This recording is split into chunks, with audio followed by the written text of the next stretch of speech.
e que logo que ele ali chegasse, tudo seria decidido com um único combate.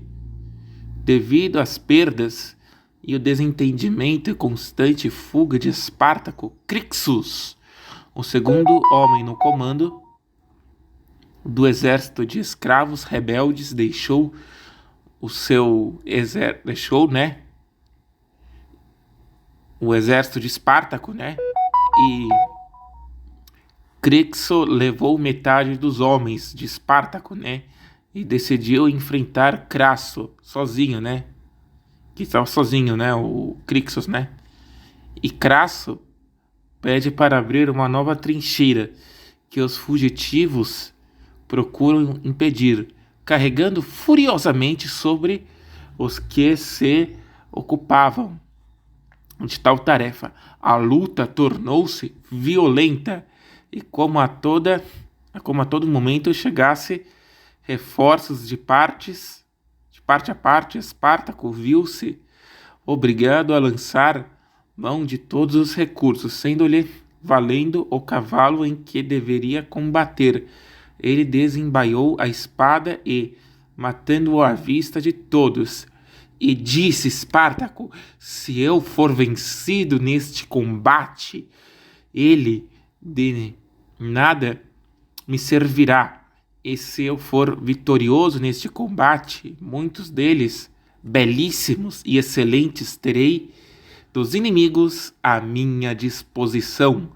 Isto feito, lançou-se através da pressão dos romanos, procurando aproximar-se de Crasso, sem o conseguir, e matou 2 centuriões romanos que o enfrentaram. Por fim, todos os que o rodeavam fugiram. E ele permaneceu firme em seu posto, completamente cercado, lutando valentemente, sendo retalhado. Espartaco foi morto e seu corpo nunca mais foi encontrado. Pompeu, voltando da guerra contra Sertório, na Espanha, atual Espanha, crucificou 5.000 homens, enquanto estes tentavam fugir pelos Alpes. Crasso crucificou 6.000 homens ao longo da Via Ápia. Uma floresta inteira foi destruída para isto, ou seja, para fazer a construção das 11.000 cruzes, Pompeu teve um desfile triunfal e um general vitorioso teve o direito de usar a coroa de louros em vez da coroa de mirtílio. Crasso somente obedeceu, assim como Pompeu, o direito e as leis romanas, que obrigavam a crucificar os inimigos de Roma. Espartaco morreu perto do rio Selle, na Lucânia, no ano 71 a.C. Depois dessa revolta que ameaçou a própria existência de Roma, uma pesada lei foi criada pelo Senado, onde qualquer dominus, senhor de escravos, podia matar todos os seus escravos se apenas um escravo seu se revoltasse. Depois disso, nenhum escravo ousaria se rebelar novamente contra Roma. Pompeu contra os piratas. A Guerra dos Piratas foi a fase final das campanhas conduzidas pela República Romana contra a pirataria, contra os piratas, que infestaram as costas do leste do Mediterrâneo e danificaram as províncias orientais, investindo de poderes procônsules por 3 anos, sobretudo o Mediterrâneo e costas adjacentes, Lex Gabinia, em 67 a.C. Pompeu limpou a zona ocidental em 40 dias e em 49 dias venceu os piratas. Cilícios, surgiu assim a Lex Gabina, que otorgava um magistrado durante 3 anos o comando supremo das costas até 81 quilômetros, com o direito de recrutar ele mesmo 25 legados, armar 500 barcos, de mandá-los zarpar conforme lhe aprovesse. O primeiro desastre desses magistrados foi Pompeu, que para começar dispôs de 270 embarcações e 120 mil homens. A sua ação reverteu num êxito total. Em 3 meses, capturou 846 embarcações e destruiu 120 bases. Matou 10 mil piratas e aprisionou 200 mil. Pompeu, conhecido pelo seu epíteto pacificador dos mares, foi aclamado pelo povo de Roma. O primeiro triunvirato foi feito em 60 a.C., entre Júlio César e Pompeu. Júlio César, Pompeu e Crasso. A República de Roma seria governada por 3 homens, sendo que a Gália ficou com César. A Pompeu foi prometido o contratos asiáticos de impostos, sendo renovado em 55 a.C. Na casa de inverno de César, em Luca, em 58 a.C., César parte para a Gália, aonde ficaria boa parte da atual Europa Ocidental, que além da atual França era a Bélgica. Este nome é em homenagem aos belgas, povo de origem celta, norte da atual Itália e norte da Alemanha, atual Holanda, né, que são os Países Baixos, né, que na época era conhecida como Batávia, e Suíça, que na época era conhecida como Helvécia. Era um território imenso, mas César estava disposto a conquistar tudo aquilo. As primeiras batalhas de César venceu, e tem uma história curiosa que César mandou construir em 55 a.C. uma ponte de madeira sobre o rio Reno, e as tribos germânicas, quando fizeram aquilo, né, quando viram aquilo, né, o César construir, né, lembrando que a Espanha, né, eles fugiram, né, e mostra como os romanos eram grandes engenheiros, né, mostrando, levaram acho que só 10 dias, né, para construir essa ponte, e depois que atravessaram o rio, eles desmontaram, né, o César mandou demolir essa ponte de madeira, né, improvisado, que ele mandou construir.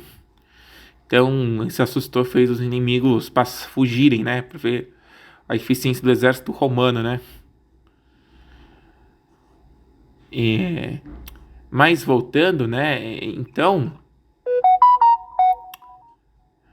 o César, né, ele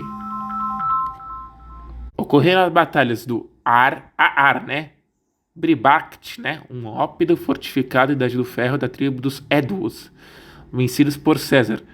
Após a batalha de César, vence até encontrar Asterix, né? Digo, Vercingetorix, né? Pra quem não sabe, o personagem Asterix foi inspirado no personagem histórico, né? Vercingetorix, né? Que era um nobre gaulês, né? Que foi a inspiração de Asterix. E era um príncipe da tribo dos Arvernos, cuja capital era Gergóvia. Ele nasceu em 82 a.C., o Vercingetorix, e se tornou o rei da Gália, liderando aquele povo e comandando aquele vasto território. Tinha como principal missão expulsar o invasor romano. Ele começou a fazer a campanha de terra arrasada. No começo funcionou, mas depois o povo celta passou a passar fome e teve que retroceder em 52 a.C. Teve a Batalha de Gergóvia, que com muito esforço Vercingetorix venceu os romanos, né? Uma vitória pírrica, né? Porém, César estava endividado e precisava vencer as guerras gálicas, né, a qualquer custo. Em 52 a.C. temos a Batalha de Alésia, né, o cerco de Alésia, né, que Vercingetorix mandou o povo para o ópido de Alésia, né, que se tranca, né, dentro desse ópido o Vercingetorix com 3.000 pessoas, né? As muralhas, e como era difícil para os romanos romper as muralhas de Alésia, ele mandou construir 2 paliçadas de circunvalação, né? E deixa o campo minado, né? Vercingetorix, sem poder sair, assistiu à morte de 3.000 gauleses, principalmente mulheres e crianças, né? Que morreram. A cavalaria tentou atacar ao anoitecer, mas caíram na armadilha, né? Ele colocou minas, né? Os straps, né? Que são uma espécie de minas da antiguidade, naquelas pontinhas, aqueles traquinhos de ferro, né? Aquelas estruturazinhas de metal, né? Que ele encheu o campo, minou com isso, né? O César. Então, para a cavalaria gaulesa passar era difícil, né? Os cavalos machucavam as patas, né? Quando tentavam atravessar as 2 muralhas, né? 2 paliçadas de circunvalação, né? Que ele mandou construir. E pela história, como passou a Batalha de Alésia, né, em ano 52, Vercingetorix, vindo seu povo morrendo, pede a rendição a César e vira um prisioneiro de guerra. A Gália teria muitas cidades romanas fundadas, né, em seu território. Podemos mencionar Nyon e Lyon, antiga Lugdunum, né, Arles e etc. César, para compensar a conquista da Gália, resolveu colocar os gauleses como senadores de Roma, uma atitude que desagradou o próprio Senado romano, né? Um ano antes, em 53 a.C., Crasso lutou contra os partas, né? Contra os partos ou partas, né? Na batalha que começou na Batalha de Carras. Ele acabou sendo derrotado na batalha por um descuido e acabou sendo morto, ele e seu filho, dando origem à expressão erro crasso. Houveram uma série de batalhas, como a Batalha de Farsalos, na Grécia, em 48, né? Porque depois da morte de Crasso, na Pártia, os partas mataram o Crasso, o filho dele, houve o início de uma guerra civil, né? Que daria fim à República, né? Entre o Pompeu e o Júlio César. E como falei, né, teve a Batalha de Farsalos na Hélade, né, na tal Grécia, né, que era a província de Acaia, como era chamada Grécia, né, essa província, em 40 a.C. E entre Pompeu e César, que venceu o Pompeu, né. César venceu na Batalha de Zela, né, ele também lutou no Reino do Ponto, né, quem não sabe, né, o 47 a.C., né, o César foi até o Reino do Ponto, também venceu lá em 47. Quando ele venceu o Reino do Ponto, César teria dito, né, ele venceu o rei Farnaces II, né, do Ponto, e ele mandou vi e venci, ou vini, vindi, vinci, né, e mandou até erguer uma coluna, né, de mármore escrita em latim, né, com essa frase latina, né, vini, vindi, vinci, né, vim, cheguei e venci, né? Então, e depois, né, teve a Batalha do Nilo, né? No ano 47, César, aliás, né, ele chegou ao Egito, né, naquele alto, e venceu,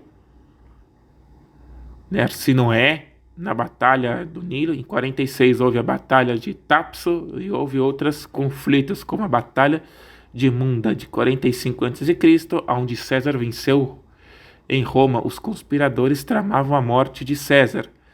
Caio Cássio Longo e Caio Cássio Casca planejavam a morte do ditador, ou seja, Júlio César. Eles escreviam bilhetes e à noite deixavam na porta da casa de Bruto, pois descendia de uma família honrada em Roma. Seu ancestral de 500 anos antes de Cristo, mais ou menos, né? Século V antes de Cristo, né?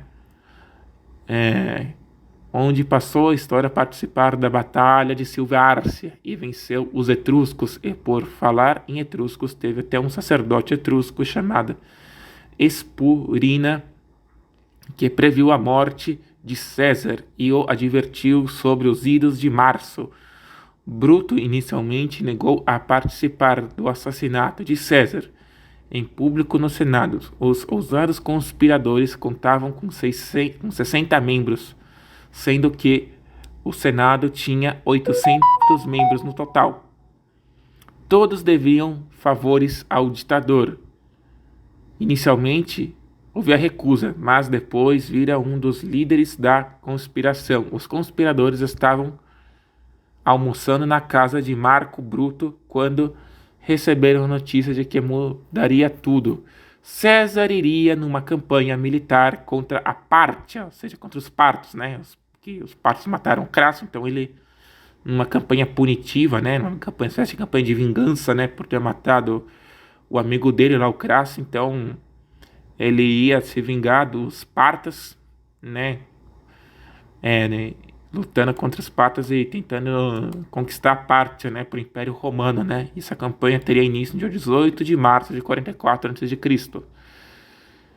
E isso mudava todos os planos, né? Isso é um pouco tempo, então não podiam perder tempo, né? Então César, houve uma reunião, né, no Senado, e a própria Calpurnia, a esposa dele, do César, tinha tido um sonho antes premonitório em que ele estava na cama, né?